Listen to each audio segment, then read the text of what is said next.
My friends keep asking why I'm with you, she admitted. Honestly, I'm starting to wonder too. I stopped making her wonder, packed my bags and disappeared, leaving a note.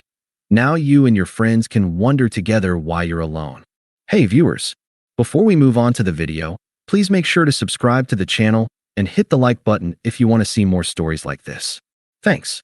Hey Reddit, I've been lurking here for ages, but this is my first post. I need to get this off my chest because it's been a wild ride, and honestly, sharing it might help someone else spot the red flags earlier than I did. I'm 28M, and this all went down about a year ago with my ex, Emma, 26F. We met in college, and things seemed solid at first. But looking back, the cracks were there, mostly thanks to her circle of friends who always acted like they knew better about everything, including my relationship. To set the scene, I work as a software developer, steady job, good pay, nothing flashy but reliable. Emma was finishing her marketing degree when we started dating, and I supported her every step. I mean, really supported her. I remember turning down a promotion that would have required relocating because she had this internship lined up in our city that she swore was her big break. I paid for most of our dates, helped with her student loans, even covered rent on our shared apartment for a few months when she was between jobs. I wasn't keeping score. I just loved her and wanted us to build something real. We'd been together 4 years, living together for 2. I thought we were heading toward engagement. I'd even started saving for a ring. But her friends, man, they were a piece of work. Let's call them the squad. 3 women she'd known since high school, all single or in messy situationships, constantly posting about living their best life on social media. They'd make snide comments at group hangouts, like eyeing my casual jeans and saying stuff like, "Emma, you need a guy who dresses to impress, not this comfy vibe." Or joking about how I wasn't into clubbing every weekend. Boring much? Emma deserves someone who can keep up. I'd laugh it off, thinking it was harmless teasing, but Emma never shut it down. In fact, she'd giggle along sometimes, which stung, but I'd tell myself it was just girl talk. Things escalated subtly over the last 6 months. Emma started spending more time with the squad, girls' nights that turned into full weekends away. She'd come home distant, scrolling through her phone, and our conversations felt forced. I noticed her liking posts from guys in her extended circle, nothing explicit, but enough to make me wonder. I tried talking to her about it once, saying, "Hey, I've been feeling like we're drifting. What's going on?" She brushed it off with, "You're overthinking. Work's just stressful." But the distance grew. Sex became rare. Affection felt obligatory. I poured more into the relationship to compensate, planning surprise dates, cooking her favorites. But it was like trying to fill a leaking bucket. Then came the night that shattered everything. We'd just gotten back from a party thrown by one of her friends. The whole evening, the squad had been whispering and glancing my way, laughing a bit too loud. In the car ride home, Emma was quiet, staring out the window. When we got to the apartment, she poured herself a glass of wine and sat on the couch, not even looking at me as I hung up our coats. I asked, "Everything okay? You seem off." She sighed dramatically, swirling her wine. "Actually, no. My friends keep asking why I'm with you. Like, all the time now." I froze, mid-step toward the kitchen. "What do you mean?" She looked up, her expression more annoyed than apologetic. "Come on, Alex. You're nice and all, but let's be real. They point out how you're always playing it safe. Same job, same routines. They say I could be with someone more dynamic. Someone who pushes me, travels spontaneously, has that edge. And honestly, I'm starting to wonder too." Her words hit like a gut punch. I stood there, processing. Your friends are deciding our relationship now? We've built a life together. I moved here for you, supported your career. She cut me off with a wave. See, that's the thing. It's always about what you've done. But what about what I need? My friends are just being honest. They see me settling. And yeah, maybe I am. You're comfortable, Alex, but comfort isn't exciting. I deserve more than that. She said it so casually, like discussing the weather, with this smug little smile as if she'd rehearsed it. No tears, no hesitation, just pure dismissal. I felt the betrayal sink in, not just her words, but how she'd let her friends poison us, comparing me to these fantasy guys they'd hype up. It was emotional abandonment, plain and simple, making me feel like a placeholder until something better came along. I didn't yell or beg. I just nodded slowly, the hurt turning to a cold clarity. That was the moment I knew it was over. The next few days were a blur of tension. I didn't confront her immediately. I needed time to think. But Emma didn't waste any. She started openly texting someone during dinner, her phone lighting up with notifications. When I glanced over, she didn't even hide it. "It's just Jake," she said nonchalantly. Jake was a friend of a friend from her squad circle, a guy they'd all been raving about at the party, some freelance photographer who traveled for work and posted shirtless pics from exotic locations. By the weekend, she sat me down in the living room, her posture straight and confident, like she was leading a meeting. "We need to talk, Alex. For real this time." I sat across from her, arms crossed. "Okay, talk." She leaned forward, eyes steady. "I've been thinking a lot, especially after what my friend said. And Jake, we've been chatting. He's different, adventurous, ambitious. He gets me in ways you don't anymore. I think we should end this." I kept my voice even. "So you're choosing him? Based on what? A few texts and your friend's opinions?" She rolled her eyes, that smug tone creeping back. "It's not just that. Look, you've been great, but you're holding me back. My friends keep saying I deserve someone who matches my energy, not drags it down. Jake plans these spontaneous trips. He networks with influencers. With you, it's Netflix and takeout every night. That's fine for some people, but not me. I need growth, excitement. This is for the best, you'll see. Maybe you'll find someone more on your level." Her logic twisted everything. She framed my loyalty as a flaw, my stability as stagnation. "Holding you back? I put my career on hold so you could chase yours. I paid the bills when you were job hunting, and now it's dragging you down?" She shrugged, unfazed. "Exactly. It's like you're my safety net, but I don't want to be caught anymore. I want to fly." My friends were right. I was settling because it was easy. Jake challenges me. He makes me feel alive. You make me feel safe. Boring safe. The hypocrisy burned. She'd begged me to stay in the city for her dream job, but now it was my fault for being too reliable and throwing in her friends again, like they were the relationship experts. "So, your squad's the judge now? The same ones who cycle through guys every month?" She laughed dismissively. "They're looking out for me. Unlike you, who's content with mediocrity. This isn't working, Alex. I'm moving forward, with or without you." I didn't push back. Her words revealed the truth.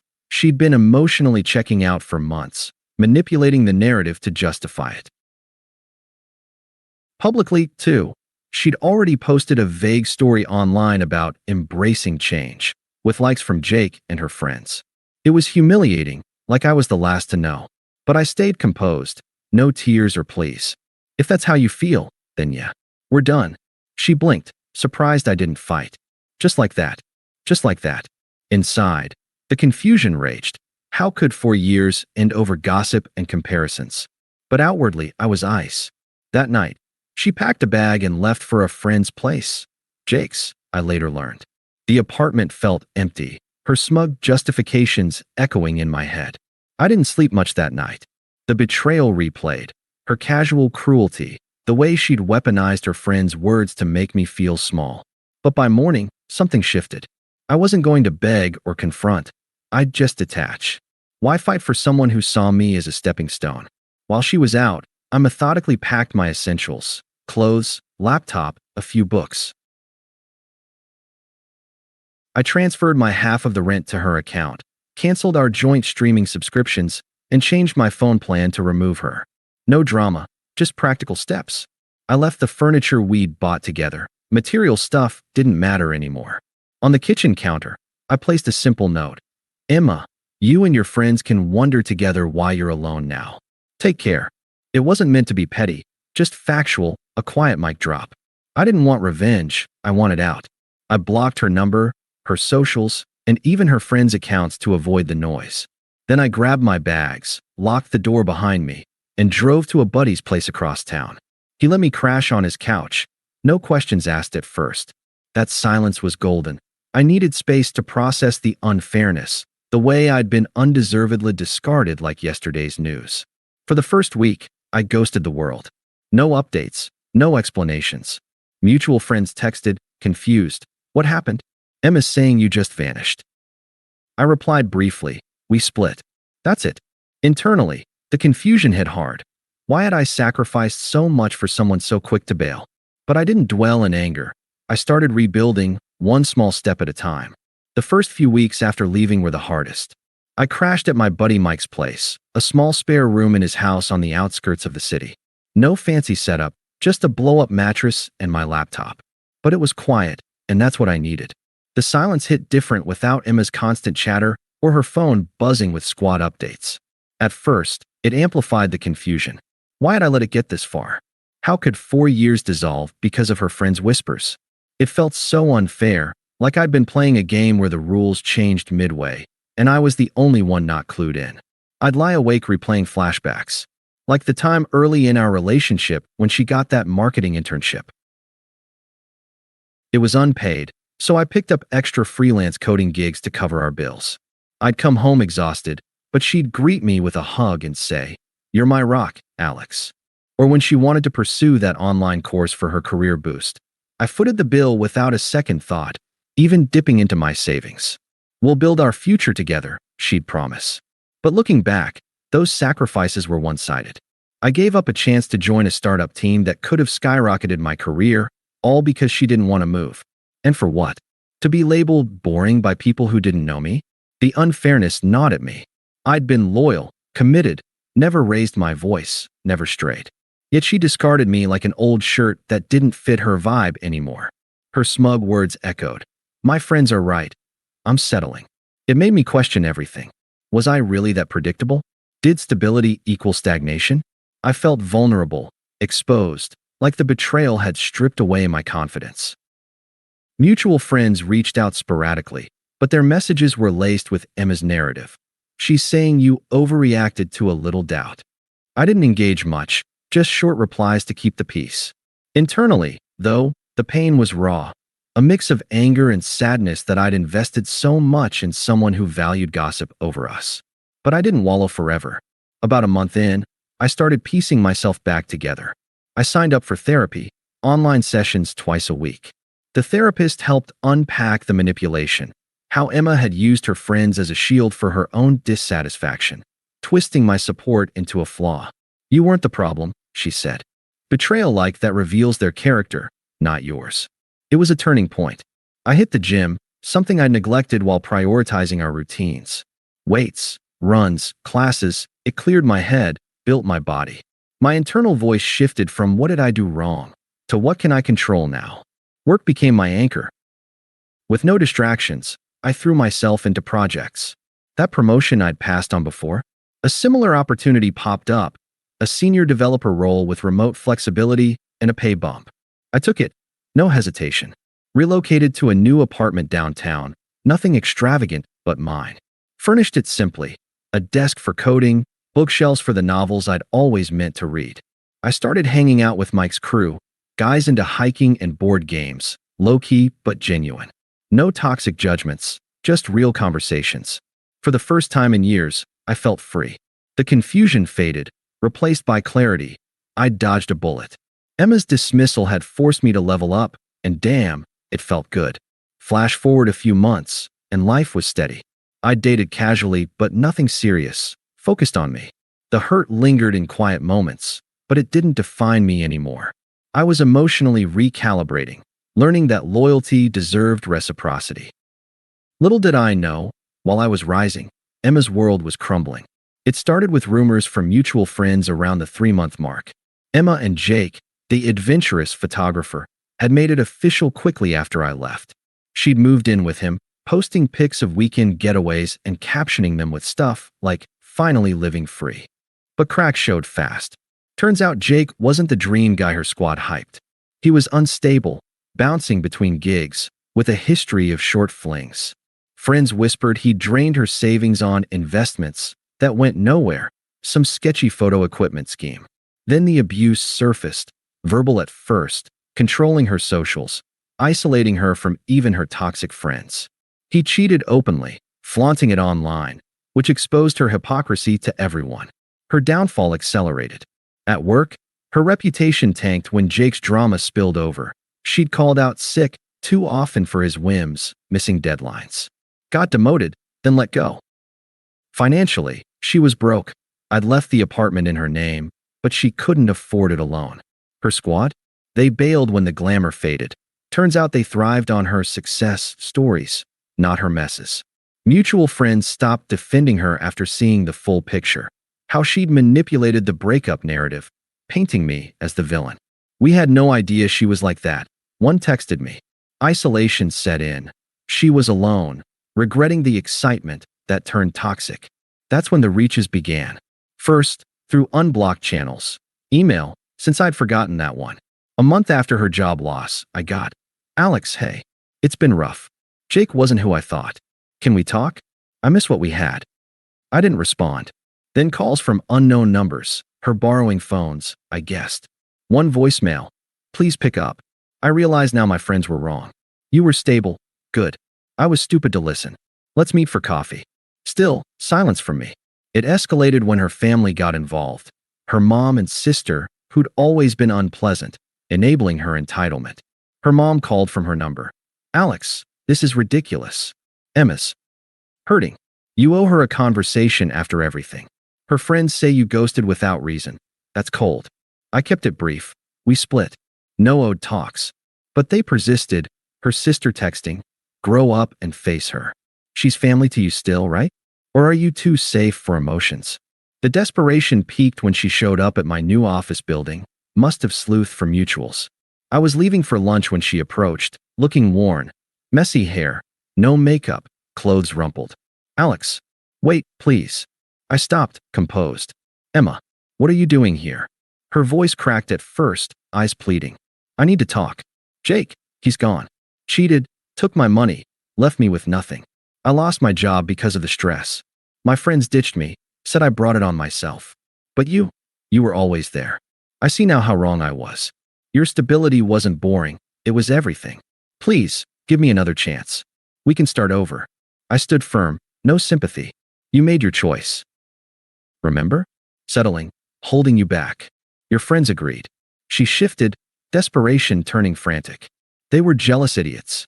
I was influenced, confused. Come on, Alex, we had good times. Don't throw it away. When I didn't budge, anger flashed. Fine, be like that. You're heartless, vanishing without a fight. No wonder I wondered. You're spineless. Her true colors showed, the smugness resurfacing as defensiveness. I walked away mid-rant, blocking the new numbers. The power reversal was clear. She'd unraveled, while I'd rebuilt. Fast forward to last month. A mutual friend's wedding, one of the few ties left. I almost skipped, but Mike convinced me. Show up thriving. I went with Sarah, a woman I'd met through work. Kind, ambitious, no drama. We'd been dating a few months. It felt natural. The ceremony was beautiful, reception lively. Then I spotted Emma across the room, alone at a table, looking out of place in a faded dress. Mutual friends avoided her gaze. Whispers about her fallout had spread. She approached during cocktails, hesitant but determined. Alex, hi. You look good. I nodded politely. Emma. She glanced at Sarah, who was chatting nearby, then back. Can we step aside? I need to say I'm sorry. Really. Jake destroyed me, but losing you was worse. I realize now, you weren't holding me back. I was sabotaging us. My friend's words, they poisoned everything. Please, let's try again. Her plea hung there, desperate. I mirrored her old logic calmly. You said you deserved more than safe. That I was a safety net you didn't want. Well, you flew and crashed. But that's not my concern. She teared up. I was wrong. Seeing you here, happy it hurts. Don't you miss us? No, I said firmly. I've built a life without wondering what others think. Therapy helped me see the manipulation. Works great. Got that promotion. Met someone who values me, not compares. You're irrelevant now, Emma. That chapter's closed. She recoiled, hypocrisy exposed. So that's it. After everything.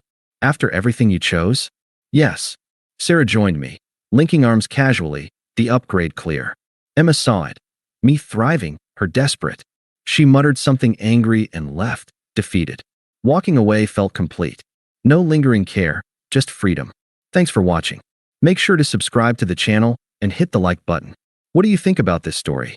Share it in the comments.